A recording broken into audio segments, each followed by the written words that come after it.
Almost any accomplishment in the history of the world has come at the hands of people who've taken risks.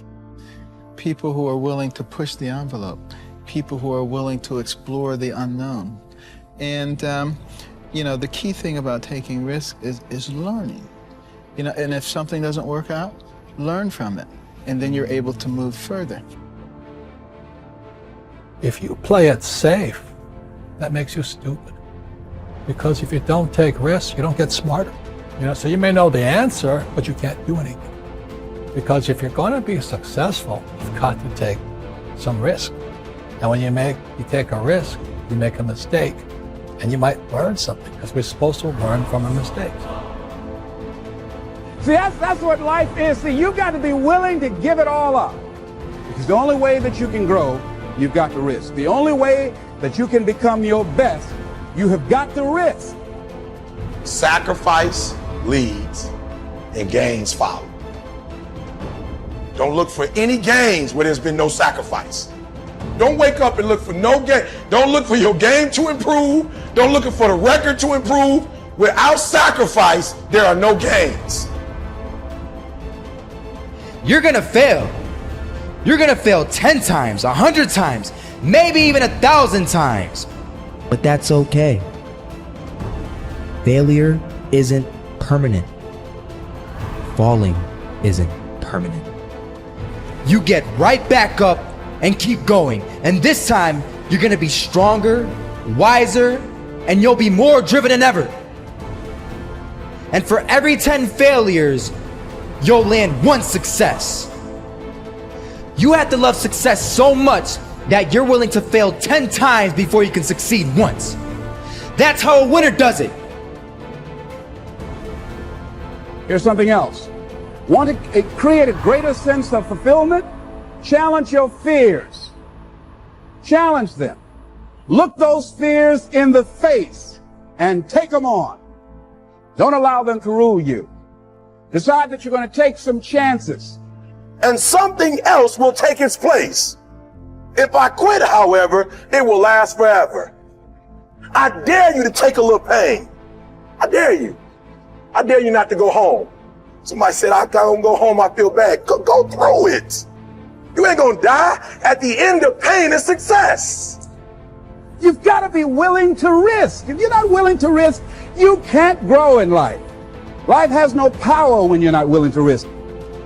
It's that to laugh is to risk appearing the fool. To weep is to risk appearing sentimental. To reach out for another is to risk involvement. To expose feelings is to risk exposing your true self.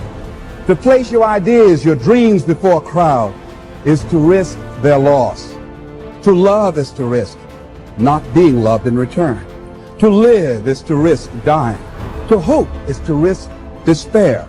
To try is to risk failure. But risk must be taken, because the greatest hazard in life is to risk nothing. The person who risks nothing, does nothing, has nothing, is nothing. They may avoid suffering and sorrow, but they cannot learn, feel, change, grow, love, and live. Chained by their certitudes, they are a slave. They have forfeited their freedom. Only a person who risks is free.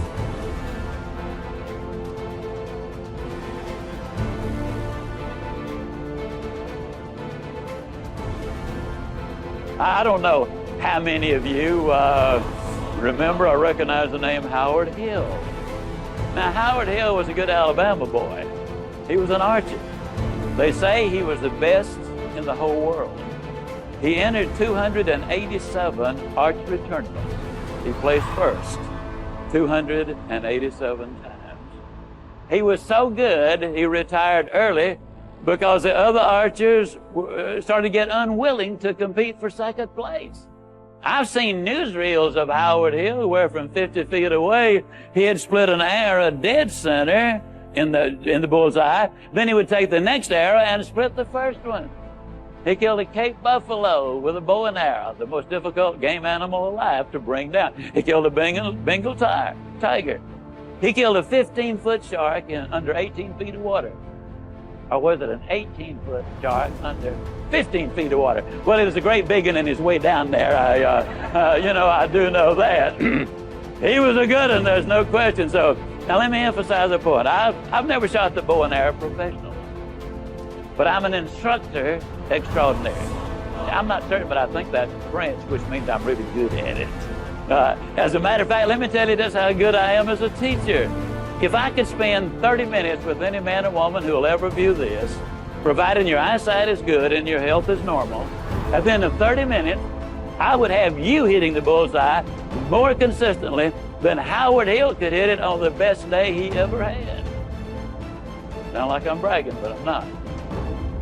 I could do it. Provided, of course, you had first blindfolded Howard Hill and turn him around a couple of times so he wouldn't have a clue as, which way am I headed? And you might say, well, now, Ziglar, my goodness alive, fella, of course you could. That's ridiculous. How on earth could a person possibly hit a target he couldn't even see? It's a good question, but here's the better one. How can you hit a target you don't have? Also, one more thought on discipline. Here's the greatest value of discipline. Self-worth. Self-esteem. People are teaching self-esteem these days, but they don't connect it to discipline. The least lack of discipline, and it starts to erode our psyche. One of the greatest temptations is to just ease up a little bit, right? The slightest lack of doing your best starts to erode the psyche. Instead of doing your best, doing just a little less than your best. Sure enough. You say, well, it's just going to affect my sales. No, it's going to affect your consciousness. It's going to affect your philosophy. Now you've begun in the slightest way to affect your own philosophy. Here's the problem with the least neglect.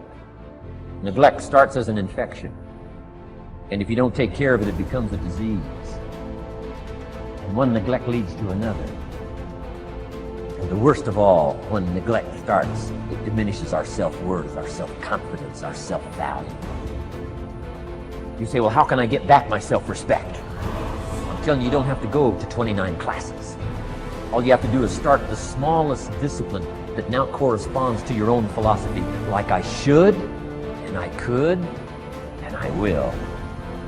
No longer will I let neglect stack up on me so that I will have the sorry scenario 6 years from now, giving some excuse instead of celebrating my progress. That's the key to this. Okay? Let's get kids involved in the least of disciplines.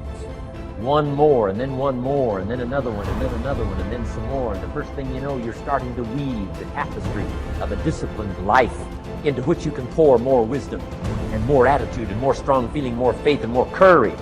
Now you've got something, a vessel in which to put it. And now the equities start to flow. And the early return, I'm telling you, if you'll start this process, the early return will have you so excited. You'll commit yourself to this strategy for the rest of your life. You'll never go back to the old ways. Join a new crowd. Join a new group. The disciplines to take action. You want to make your dream come true, you got to stay focused. Some people rather get even than get ahead. Stay focused on where you want to go. I just kept on doing what I was supposed to do.